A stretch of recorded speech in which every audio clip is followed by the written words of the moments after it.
नाशिक तालुक्यातील विल्लोळी, गवळाणे, राजूर बहुला, आंबे बहुला परिसरातील शेतकऱ्यांनी त्यांच्या शेतजमिनीच्या 7/12 उतारावर "This sector is notified for field firing and artillery practice" अशी नोंद करण्याच्या आदेशाला तीव्र विरोध दर्शविला आहे।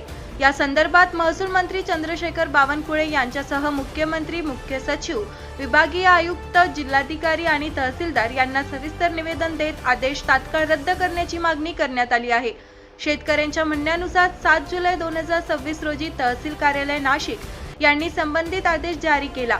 कोणतीही पूर्वसूचना, ग्रामसभा, सार्वजनिक सुनावणी अथवा शेतकऱ्यांशी चर्चा न करता हा निर्णय घेण्यात आल्याचा आरोप निवेदनात करण्यात आला आहे। त्यामुळे परिसरातील हजारो शेतकऱ्यांमध्ये भीती, संताप आणि अस्वस्थतेचे वातावरण निर्माण झाले आहे।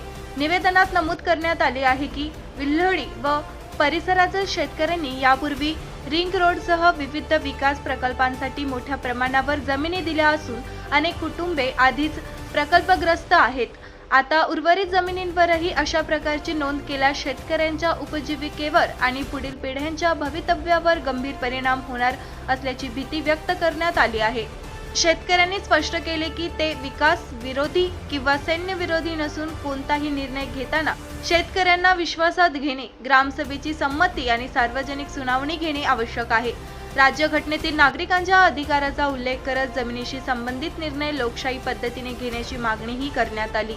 प्रमुख मागण्या: 7 जुलै 2026 रोजीचा आदेश तात्काळ रद्द करावा, 7/12 उतार्यावर संबंधित नोंद करू नये, ग्रामसभा, शेतकऱ्यांची संमती व सार्वजनिक सुनावणीशिवाय कोणतीही कार्यवाही करू नये, प्रकल्पग्रस्त शेतकऱ्यांना विशेष संरक्षण द्यावे, महसूल मंत्र्यांनी शेतकरी प्रतिनिधींशी तातडीने बैठक घेऊन न्याय तोडगा काढावा।